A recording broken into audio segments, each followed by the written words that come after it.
Hello the students, कैसे हैं आप सब लोग। मैं मोइन पठान एक बार फिर से आप सब लोगों के सामने। और आज आज हम लोग करने वाले हैं क्या? आज हम लोग करने वाले हैं हमारा chapter challenges of nation building का सबसे लास्ट पार्ट। और इस टॉपिक का नाम है issues associated with linguistic states. I hope आप लोगों ने सारी वीडियोस देख ली है और आप लोगों को इस चैप्टर में बहुत बहुत बहुत ज्यादा मजा आ रहा होगा। ये वाला पार्ट इंपॉर्टेंट है। उससे पहले स्टार्ट करने से पहले आप सबका स्वागत करता हूं मैं ह्यूमैनिटीज अड्डा 24/7 पर, जो कि आप लोगों के लेकर आता है बहुत सारे इंपॉर्टेंट वीडियोस और आप सबकी हेल्प करता है आपका एग्जाम क्लियर करवाने में और एग्जाम में आपके मार्क्स को रेज करवाने में। तो चलिए स्टार्ट करते हैं। Issues associated with linguistic states concerns, demand for separate states would endanger the unity of the country. तो ये क्या बोल रहा है कि अब आंध्र प्रदेश बनाने की बात हो चुकी थी, है ना, और अब क्या है, अब बाकी स्टेट्स वाले लोग भी क्या कह रहे हैं, डिमांड कर रहे हैं कि हम लोगों को भी स्टेट चाहिए, हम लोगों को भी स्टेट चाहिए, हम लोगों को भी हमारी लैंग्वेज वाला स्टेट चाहिए, है ना। तो प्रॉब्लम्स तो आ रही थी और कहीं ना कहीं हमारे जो लीडर्स थे, नेशनल लीडर्स जो थे, उन लोगों के दिमाग में एक बात आ रही थी कि यार लैंग्वेज के बेसिस पे स्टेट बनाने की वजह से इंडिया की यूनिटी को खतरा ना हो जाए। ऐसा ना हो जाए कि कल को गुजराती स्पीकिंग पीपल बोले कि भैया क्या बाय बाय, ठीक है, हम लोग तो जा रहे हैं छोड़ के आप लोगों को, ठीक है। या फिर ऐसा ना हो जाए कि केरला बना दिया हम लोगों ने अगर मलयालम स्पीकिंग पीपल के लिए, तो कल के वो लोग बोल रहे कि भाई टाटा टाटा हम तो जा रहे हैं, ठीक है। तो ऐसा ना हो जाए, ठीक है। लेकिन होता क्या है वो हम लोग देखने वाले। It was felt that linguistic states में foster separatism and create pressures on the newly founded nation. ऐसा माना गया कि लैंग्वेज के बेसिस पे स्टेट अगर बना दिए गए तो लोगों में सेपरेटिज्म की भावना आएगी, है ना। गुजराती मराठी से लड़ेगा, पंजाबी हिंदी वाले से लड़ेगा, ठीक है, मलयाली कन्नड़ा वाले से लड़ेगा, कन्नड़ा वाला किससे, तेलुगु वाले से लड़ेगा, तेलुगु वाला तमिल वाले से लड़ेगा। समझ में आ रहा कि नहीं आ रहा, ठीक है। जो भोजपुरी वाले लोग होंगे वो बंगाली वाले लोगों से लड़ेंगे। तो होगा क्या, प्रॉब्लम हो जाएगी, सेपरेटिज्म की भावना आ जाएगी और इसी से सबसे ज्यादा डर लग रहा था हम लोगों को, ठीक है। And create pressures on the newly founded nation. और इंडिया तो अभी अभी बना है ना, ताजा नेशन है, अभी अभी बच्चा है एक तरीके से इंडिया, ठीक है। और अगर इसमें लड़ाई होनी स्टार्ट हो जाएगी तो बहुत छोटी छोटी स्टेट्स बन जाएंगे, बहुत छोटे छोटे प्रिंसिपैलिटीज में इंडिया जो है वो बढ़ जाएगा, जो कि हम लोग अफोर्ड नहीं कर सकते, क्योंकि मुश्किल से तो हम लोगों ने इंडिया बनाया है, इंडिया को इंडिया बनाया है कि ना। और अब इंडिया को हम लोग टूटते हुए नहीं दे सकते, यूनिटी को बिखरते हुए नहीं दे सकते, ठीक है। तो यही चीज सता रही थी हमारे लीडर्स को। But the leadership under popular pressure finally made choice in favour of linguistic states. और इसी वजह से हमारी जो लीडरशिप थी, हमारे जो नेशनल लीडर्स थे, इन लोगों ने कहा कि भैया ठीक है, लोगों की डिमांड है, कर दो। क्यों? क्योंकि हम लोग जी रहे हैं किसमें, डेमोक्रेसी में, और डेमोक्रेसी में होता वही है जो लोग चाहते हैं, है कि ना। तो इसका मतलब क्या, तो लीडरशिप ने क्या कहा, हमारी लीडरशिप ने, हमारे लीडर्स ने क्या कहा, इन लोगों ने कहा कि भैया लोगों की डिमांड है, पॉपुलर डिमांड है ना, सरकार में बने हुए रहना है हम लोगों को, ठीक है, वरना अगले इलेक्शंस में हरवा देंगे, ठीक है। तो क्या करते हैं हम लोग लैंग्वेज के बेसिस पे स्टेट्स बना देते हैं, ठीक है। चलिए आगे बढ़ते हैं। Expectations. It was hoped that if we accept the regional and linguistic claims of all regions, the threat of division and separatism would be reduced. Besides, the accommodation of regional demands and the formation of linguistic states were also seen as more democratic. क्या expect कर रहे थे हम लोग expect कर रहे थे कि हम लोग अगर लोगों की डिमांड वगैरह पूरी कर देंगे तो ये जो लैंग्वेज के बेसिस पे स्टेट्स बनाने वाली जो डिमांड्स है वो अब कम हो जाएगी, लोग शांत बैठ जाएंगे और बाकी सोशल और इकोनॉमिक चीज़ों पे हम लोग ध्यान दे पाएंगे। एक तो चीज़ ये, और दूसरी चीज़ ये बोला गया कि भाई जब लोगों की डिमांड आ रही है तो लोगों की डिमांड पूरी करना बहुत ज़्यादा इंपॉर्टेंट है, क्योंकि लोग ही है जो डेमोक्रेसी में रह रहे हैं और लोग ही है जो डेमोक्रेसी चलाते हैं, है कि ना। लोग नहीं, डेमोक्रेसी नहीं, ठीक है। और डेमोक्रेसी में लोगों की बात चलती है तो लोगों की बात माननी पड़ेगी, यही डेमोक्रेसी सिखाती है। और इसी वजह से लैंग्वेज के बेसिस पे स्टेट्स बनाए गए, ठीक है। आगे देखिए क्या होता है आउटकम, इसका फायदा क्या हुआ जब हम लोगों ने लैंग्वेज के बेसिस पे स्टेट बनाया, जब हम लोगों ने स्टेट रीऑर्गेनाइजेशन कमीशन बनाई, उसकी रिपोर्ट आई, ठीक है, उसका एक्ट आया, 14 स्टेट्स बनाने की बात हुई, ठीक है। तो उसका आउटकम क्या हुआ, we can say that linguistic states and the movements for the formation of these states change the nature of democratic politics and leadership in some basic ways. ये बोल रहा है क्या, बहुत फायदा हुआ। फायदा क्या हुआ, फायदा ये हुआ कि जब लैंग्वेज के बेसिस पे स्टेट्स बनाए तब इंडिया की डेमोक्रेटिक पॉलिटिक्स, इंडिया की राजनीति में चेंज आया, इंडिया के लीडरशिप में चेंज आया। कह रहे सर इससे क्या, लैंग्वेज के बेसिस पे स्टेट बनाने से लीडरशिप में कैसे चेंज आएगा, देखो कैसे आएगा। The path of politics and power was now open to people other than the small English speaking elite. देखो था क्या, पहले जब ब्रिटिशर्स का रूल था हमारे पे, तो ब्रिटिशर्स हमारे पे रूल करते थे, है ना, हम लोग थे क्या उनके स्लेव्स, गुलाम टाइप, ठीक है। जो वो लोग लॉ बनाते थे हम लोगों को मानना पड़ता था, एक्सेट्रा एक्सेट्रा, ठीक है। लेकिन ब्रिटिशर्स के अगेंस्ट में फाइट करने वाले लोग कौन थे? हमारे लीडर्स, है ना। कॉमन पीपल तो थे ही, लेकिन फेस किसका था? लीडर्स का। और हमारे लीडर्स मोस्टली कौन होते थे? हमारे लीडर्स मोस्टली वो लोग होते थे जिनको इंग्लिश बोलना आता था, क्योंकि जिसको इंग्लिश आती है वही तो बात कर सकता है ब्रिटिशर्स के साथ, है कि ना। इसी वजह से हमारे लीडर कौन बने? पंडित जवाहरलाल नेहरू। कहां से पढ़ के आए? आउटसाइड इंडिया से, लंदन से पढ़ के आए, ठीक है। महात्मा गांधी कहां से पढ़ के आए? लंदन से पढ़ के आए, बाद में साउथ अफ्रीका थे, तो इंग्लिश वगैरह बात करने आती है। समझ में आ रहा है कि नहीं आ रहा? तो हमारे मोस्टली लीडर्स ऐसे लीडर्स थे जिनको इंग्लिश में बात करनी आती थी। और ये लगा लो 89% लोग जो इंडिया के थे उनको ये इंग्लिश नहीं आती थी, है ना। तो ये इन 11% में से ही क्या बनते थे? हमारे लीडर्स बनते थे। लेकिन अब चेंज आ रहा है, पॉलिटिक्स में चेंज आ रहा है, राजनीति में चेंज आ रहा है ना, जमहूरियत में चेंज आ रहा है। क्या चेंज आ रहा है? चेंज ये आ रहा है कि अब लैंग्वेज के बेसिस पे स्टेट्स बन गए, और लैंग्वेज के बेसिस पे जब स्टेट्स बन गए तो अब क्या होगा? अब जो लीडर्स होंगे वो लोकल लैंग्वेज वाले होंगे। अरे बोलो भैया, अब इंग्लिश की क्या जरूरत है? हाँ ना, मतलब अब पावर किसके हाथ में? आम आदमी के हाथ में। और कौन सा आम आदमी? जो खुद की लैंग्वेज बोलता है और खुद के स्टेट में रहता है, और उसके खुद के लोग उसको वोट देते हैं। समझ में आ रहा नहीं आ रहा? तो लैंग्वेज के बेसिस पे स्टेट बनाने का आउटकम ये रहा क्या, कि इंडिया की डेमोक्रेटिक पॉलिटिक्स चेंज हो गई। इंग्लिश बोलने वाले लोगों के हाथ से क्या हो गई? पावर छीन गई, और लोकल लीडर्स के हाथ में पावर आनी स्टार्ट हो गई। दूसरी चीज क्या बोल रहा है? Linguistic reorganisation also gave some uniform basis to the drawing of state boundaries. और लैंग्वेज के बेसिस पे स्टेट बनाने से ये भी फायदा हुआ कि हम लोगों को एक स्ट्रक्चर मिल गया कि किस तरीके से हम लोग क्या बना सकते हैं? बाउंड्रीज बना सकते हैं। तीसरी चीज देखो क्या बता रहा है?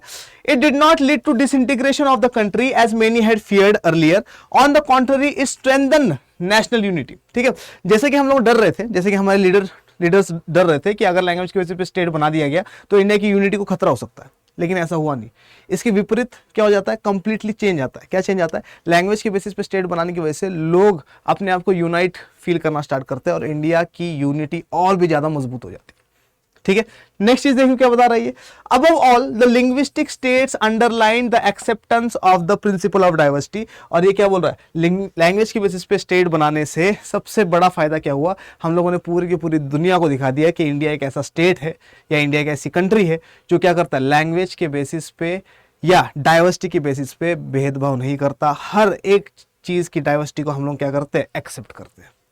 ठीक है, चलिए आगे बढ़ते हैं, आगे देखते हैं क्या क्रिएशन ऑफ न्यू स्टेट्स। अब ये इंपॉर्टेंट टॉपिक है ना, मतलब आज जो स्टेट्स है वो कैसे बने उसके बारे में हम लोग देखते हैं। ये बोल रहा है कि स्टेट रीऑर्गेनाइजेशन एक्ट आया 1956 में, 14 स्टेट्स और 6 यूनियन टेरिटरीज बनाने की बात हुई। और आज हम लोग क्या सिचुएशन देखते हैं? आज हम लोग देखते हैं कि हमारे पास कितने स्टेट्स है? 28 स्टेट्स है। और यूनियन टेरिटरीज कितनी है हमारे पास? हमारे पास 8 यूनियन टेरिटरीज है, आगे ना 28 स्टेट और 8 यूनियन टेरिटरीज हमारे पास आज है। ठीक है, इसके अलावा ये क्या बोल रहा है कि इस सिचुएशन तक हम लोग पहुंचे कैसे? The acceptance of the principle of linguistic states did not mean that all states immediately became linguistic states. क्या मतलब है इसका? ये बोल रहा है कि स्टेट रीऑर्गेनाइजेशन एक्ट कब आया? 1956 में। क्या बोला? 14 स्टेट्स और कितने? 6 यूटीज बना दो। तो इसके बोलते ही बनेंगे थोड़ी, आगे ना। इन्होंने बोल दिया कि बना दो, लेकिन टाइम लगता है चीजों में, आगे ना। लेकिन आंध्र प्रदेश वगैरह बन चुके थे। 1956 की अगर हम लोग बात करें तो कर्नाटका बन चुका था, और कर्नाटका किसके लिए बना था? कन्नड़ा पीपल लोगों के लिए बना था। तो अब लोग जो है जिनके स्टेट्स अभी नहीं बने on the basis of language, वो अभी भी हल्ला कर रहे हैं कि भैया हमारा लैंग्वेज बना, हमारा स्टेट बना दो, कितना टाइम लगाओगे तुम? ठीक है, देखिए आगे क्या हो रहा है। There was an experiment of bilingual Bombay state consisting of Gujarati and Marathi speaking people. अब ये इंपॉर्टेंट है। क्या इंपॉर्टेंट है? इधर देखो, यहां पर क्या था? यहां पर एक हमारे पास स्टेट था जिसका नाम था बॉम्बे स्टेट। हमारे पास एक स्टेट था जिसका नाम था बॉम्बे स्टेट। देखो तुम्हें दिख रहा है क्या? इस स्टेट का नाम क्या है? बॉम्बे स्टेट नाम है इसका। ये बॉम्बे स्टेट में 2 तरीके के लोग रहते हैं। एक रहते हैं Gujarati speaking people, Gujarati speaking people, और एक रहते हैं कौन? Marathi speaking people, Marathi speaking people. ठीक है, और इन दोनों को एक साथ नहीं रहना था, इन दोनों को अपना अपना स्टेट चाहिए था। ठीक है, खास करके डिमांड किसकी थी? मराठी स्पीकिंग पीपल की, भैया हमारा स्टेट अलग करो। ठीक है। तो मराठी स्पीकिंग पीपल और गुजराती स्पीकिंग पीपल का ये जो बॉम्बे स्टेट था इसको बाइफर्केट कर दिया जाता है या डिवाइड कर दिया जाता है दो हिस्सों में, ठीक है। ऊपर वाला हिस्सा गुजराती स्पीकिंग पीपल को दे दिया जाता है और बना दिया जाता है क्या, गुजरात, और मराठी स्पीकिंग पीपल को उनका एरिया दिया जाता है जो कहलाता है महाराष्ट्र। महाराष्ट्र, ठीक है। अब ध्यान सुनो हो क्या रहा है, एक स्टेट से दो स्टेट बने, अब आगे ना, बॉम्बे स्टेट टूटा, बाइफर्केट हुआ, दो स्टेट बने, डेट भी पूछी जाती है कब हुआ ऐसा, ठीक है, कब बॉम्बे स्टेट को बाइफर्केट किया गया और दो नए स्टेट बनाए गए। तो ये हुआ 1960 में। कब हुआ, 1960 में। और 1960 में कब, 1 मई को। तो 1 मई 1960 को क्या हुआ, महाराष्ट्र और गुजरात पैदा होते हैं, बनते हैं। समझ में आ रहा नहीं आ रहा। और 1 मई को ही महाराष्ट्र डे और गुजरात डे मनाया जाता है, ठीक है। चलिए आगे आते यही चीज ये बता रहा है, ठीक है। तो ये क्या था, बाइलिंगुअल एक्सपेरिमेंट था। बाई का मतलब दो, लिंगुअल मतलब लैंग्वेज, मतलब बॉम्बे स्टेट में 2 लैंग्वेज बोलने वाले लोग रहते थे, ठीक है। इनको बाइफर्केट कर दिया गया, गुजराती स्पीकिंग को गुजरात दे दिया गया, मराठी स्पीकिंग को महाराष्ट्र दे दिया गया। आगे क्या बोल रहा है, after a popular agitation the states of Maharashtra and Gujarat were created in 1960। और बहुत ज्यादा यहाँ पर प्रोटेस्ट वगैरह होने के बाद 1960 में महाराष्ट्र और गुजरात बना दिए गए, ठीक है। आगे आते हैं, इधर देखो ये वाला मैप जो है इसमें सब कुछ बता रखा है आज तक का कि भाई कौन से स्टेट्स, कौन से टेरिटरीज कब कब बनी थी। जैसे एग्जांपल के तौर पे हमें यहाँ पे मध्य प्रदेश दिख रहा है, 1 नवंबर 1956 को मध्य प्रदेश बन चुका था। गुजरात 1 मई 1960 को गुजरात बन चुका था, ठीक है। महाराष्ट्र 1 मई 1960 को गुजरात बन चुका था। तेलंगाना अभी बना है ना, सबसे नया स्टेट है, 2014 में बना है, 2 जून 2014, ठीक है। कर्नाटका 1 नवंबर 1956 को बना, ठीक है। आंध्र प्रदेश 1 नवंबर 1956 दिखा रहा है ये, ठीक है। तो ये सारी की सारी, ये एक ऐसा मैप है जिसमें सारे के सारे डेट्स वगैरह लिखे, मतलब आज की सिचुएशन दिखा रहा है कि आज इतने सारे स्टेट्स हैं, ठीक है। चलिए आगे आते हैं। In Punjab also there were 2 linguistic groups. अब पंजाब की कहानी सुनो, पंजाब की कहानी और ज्यादा अनोखी है। कैसी अनोखी है, ये देखो, ये पूरा पंजाब है। मैं दिखाता हूं आप लोगों को, थोड़ा थोड़ा दिख रहा होगा, चलिए मैं दिखाता हूं। ये पूरा क्या है, ये है पंजाब। और ये पंजाब का सीन क्या है, पंजाब जो है इसमें पंजाबी स्पीकिंग पॉपुलेशन भी रहते हैं। कौन रहता है, पंजाबी भी रहते हैं, पंजाबी स्पीकिंग पॉपुलेशन भी है और हिंदी स्पीकिंग पॉपुलेशन भी है। अब सीन क्या था कि जब सबको अपना अपना स्टेट मिल ही रहा था, तो ये पंजाबी स्पीकिंग पॉपुलेशन वाले लोगों ने कहा कि भैया हमें भी क्या पंजाबी स्पीकिंग स्टेट चाहिए, अपना खुद का स्टेट चाहिए, और उस स्टेट का नाम पंजाब होना चाहिए, बाकी सब लोगों का यहां से निकालो, अलग स्टेट दे दो इनको, ठीक है। तो पंजाबी स्पीकिंग पीपल की डिमांड कब आई थी, इनकी डिमांड स्टार्टिंग से चल रही है, लेकिन इनका स्टेट कब बनेगा, इनका स्टेट बनेगा 1966 में। कब बनेगा, 1966। कब, 1 नवंबर 1966, ठीक है। कैसे बनेगा, ये जो पंजाब होगा उस टाइम पीरियड का, ये पूरा पंजाब, ये पूरा पंजाब है, ठीक है। इस पंजाब में से 3 अलग टेरिटरीज निकाल दी जाएगी, मतलब पंजाब को 3 हिस्सों में डिवाइड किया जाएगा। एक बना दिया जाएगा इसमें से पंजाब, पंजाबी स्पीकिंग लोगों के लिए। एक बना दिया जाएगा इसमें से क्या, हिमाचल प्रदेश, लेकिन हिमाचल प्रदेश जो होगा इस टाइम पीरियड में स्टेट नहीं बनाया जाएगा, इसको बनाया जाएगा यूनियन टेरिटरी। और तीसरा बनाया जाएगा हरियाणा, और हरियाणा बनाया जाएगा किसके लिए, हिंदी स्पीकिंग लोगों के लिए, हिंदी स्पीकिंग पीपल के लिए। समझ में आया कि नहीं आया। तो पंजाब के कितने हिस्से हुए, 3 हिस्से हुए। कब हुए, 1966 में। क्या हुआ, पंजाबी स्पीकिंग पीपल को पंजाब दे दिया गया, हिंदी स्पीकिंग पीपल को हरियाणा दे दिया गया, और एक यूनियन टेरिटरी निकाल दी गई जिसका नाम था हिमाचल प्रदेश। ये रहा हिमाचल प्रदेश, ठीक है, जिसको यूनियन टेरिटरी बना दिया गया 1966। ये बनाया पंजाबी स्पीकिंग पीपल के लिए पंजाब, ठीक है, और ये बन गया हरियाणा, और ये रहा दिल्ली अलग है, ठीक है। दिल्ली कभी इनका पार्ट था ही, हमेशा से यूनियन टेरिटरी रहा है। समझ में आ रहा है कि नहीं आ रहा, कोई दिक्कत। कब हुआ ये, 1 नवंबर 1966। इसी वजह से 1 नवंबर को पंजाब डे मनाया जाता है, हरियाणा डे मनाया जाता है, ठीक है। चलिए आगे बढ़ते हैं। देखो इधर क्या बता रहा है ये, in Punjab also there were 2 linguistic groups. Punjab में भी 2 लिंग्विस्टिक ग्रुप्स थे। कौन थे, Hindi speaking and Punjabi speaking people. The Punjabi speaking people demanded a separate state. किसने सेपरेट स्टेट मांगा, पंजाबी स्पीकिंग पीपल ने कहा कि भैया हम लोगों को अपना अलग से स्टेट चाहिए, but it was not granted with other states in 1956। लेकिन 1956 में जब अलग अलग लैंग्वेज के बेसिस पे स्टेट्स बन रहे थे, तब पंजाबी स्पीकिंग पीपल की डिमांड जो है वो पूरी करी नहीं गई थी। लेकिन 10 साल बाद 1966 में इनको भी अपना पंजाबी स्पीकिंग स्टेट मिल जाता है, जिसको हम लोग पंजाब के नाम से जानते हैं। Statehood for Punjab came 10 years later in 1966 when the territories of today's Haryana and Himachal Pradesh were separated from the larger Punjab state। तो बड़े वाले पंजाब स्टेट से क्या कर दिया गया, territories of Punjab and territories of Haryana and Haryana और हिमाचल प्रदेश को अलग कर दिया गया और पंजाब बना दिया गया। ठीक है, चलिए आगे आते हैं। Another major reorganization of states took place in the Northeast in 1972। अब नॉर्थ ईस्ट की कहानी सुनो, बहुत इंपॉर्टेंट कहानी है, पेपर में यहां से बहुत क्वेश्चन फंसते हैं। ठीक है, नॉर्थ ईस्ट आप लोगों को यहां पर दिख रहा होगा, वैसे दिख रहा है बहुत अच्छे से। ठीक है, नॉर्थ ईस्ट का सीन सुनो कि नॉर्थ ईस्ट जो है, पहले ये मान लो कुछ इस तरीके से नॉर्थ ईस्ट है, पहले ये पूरा का पूरा आसामी था। पहले इसको पूरे को क्या बोलते थे, आसामी बोलते थे, आसाम।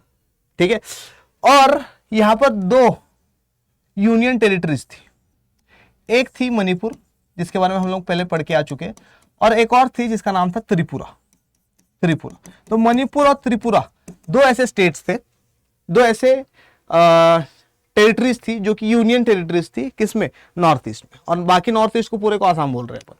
ठीक है, अब सीन क्या होगा, नॉर्थ ईस्ट में जो सबसे पहला स्टेट होगा, सबसे पहला state, the first state in the north east जिसको स्टेट बनाया जाएगा, या पहली टेरिटरी जिसको स्टेट बना दिया जाएगा आसाम के अलावा, वो होगा नागालैंड। क्या होगा, नागालैंड। तो नागालैंड को कब स्टेट बनाया गया, 1963, 1963 में। ठीक है, तो पेपर में क्वेश्चन आता है कि नॉर्थ ईस्ट में सबसे पहले स्टेट किसको बनाया गया था, तो नॉर्थ ईस्ट में सबसे पहले स्टेट बनाया गया किसको, नागालैंड को। समझ में आ गया। नेक्स्ट क्या बोल रहा है, Meghalaya was carved out of Assam in 1972। ये वाला क्वेश्चन इस बार बोर्ड्स में भी आया है और ये वाला क्वेश्चन सीयूटी में भी आया है, इसलिए इसको अच्छे से याद रखना कि ऐसा कौन सा स्टेट था जिसको आसाम से काट के बनाया गया था 1972 में, तो वो कौन सा है, मेघालय। ठीक है, तो मेघालय कब बनाया गया, 1972। ठीक है, तो नागालैंड पहले बना, उसके बाद कौन बना, मेघालय, और मेघालय कब बना, 1972, किससे काटकर, आसाम से अलग निकालकर। पेपर में आता है क्वेश्चन, याद रखना है। ठीक है, नेक्स्ट क्या बोल रहा है, देखो ये बोल रहा है कि Manipur and Tripura two emerged as separate states in the same year, और 1972 में ही क्या हुआ, मणिपुर और त्रिपुरा को भी क्या कर दिया गया, सेपरेट स्टेट बना दिया गया। मतलब मणिपुर और त्रिपुरा जो अभी तक यूनियन टेरिटरीज थी, 1972 में इनको क्या कर दिया गया, इन दोनों को स्टेट बना दिया गया। समझ में आ रहा है, नहीं आ रहा। इसका मतलब 1972 में 3 स्टेट्स है जिसको हम लोग क्या बना रहे, स्टेट बना रहे, मणिपुर, त्रिपुरा, मेघालय। कैसे याद रखेंगे अपन याद रखेंगे इसको MMT से, मणिपुर, मेघालय, त्रिपुरा, MMT। ठीक है, आगे बढ़े। आगे देखो क्या बोल रहा है, the states of Mizoram and Arunachal Pradesh came into being in 1987। 1987 में 2 और स्टेट्स बनते हैं नॉर्थ ईस्ट में, एक बनता है मिजोरम और एक बनता है अरुणाचल प्रदेश। कैसे याद रखेंगे, माँ से। ठीक है, तो माँ कब बना, 1987, या कब बनी है ना, 1987 में मिजोरम और अरुणाचल प्रदेश बनते हैं। सबसे पहला स्टेट कौन सा बना, नागालैंड। फिर कौन आया, MMT 1972। फिर कौन आया, माँ 1987।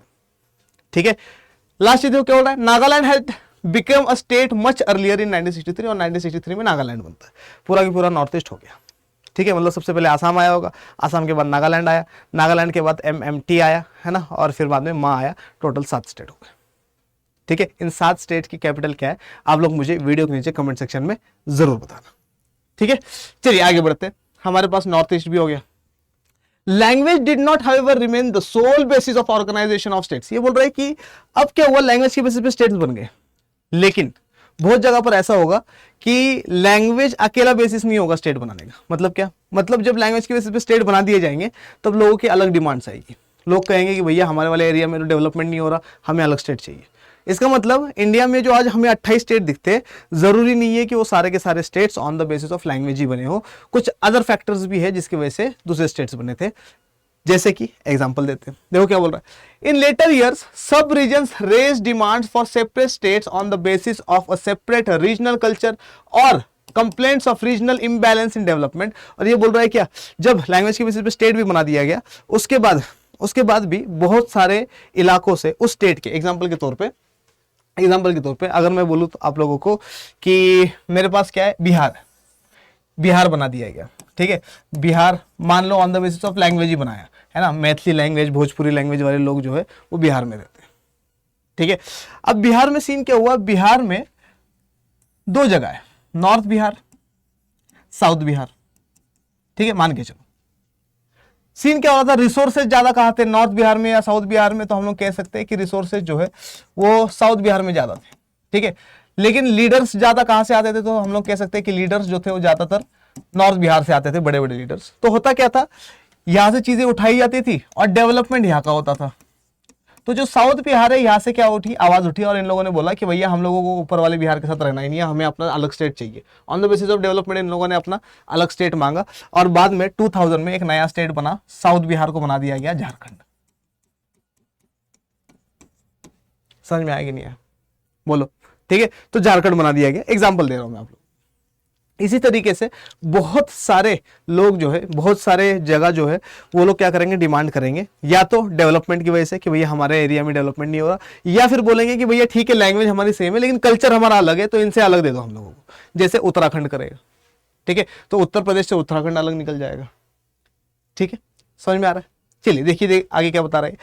3 such states, Chhattisgarh, Uttarakhand and Jharkhand were created in 2000। और सन 2000 में, 2000 में क्या होता है, 3 नए स्टेट्स बनते हैं। कौन से?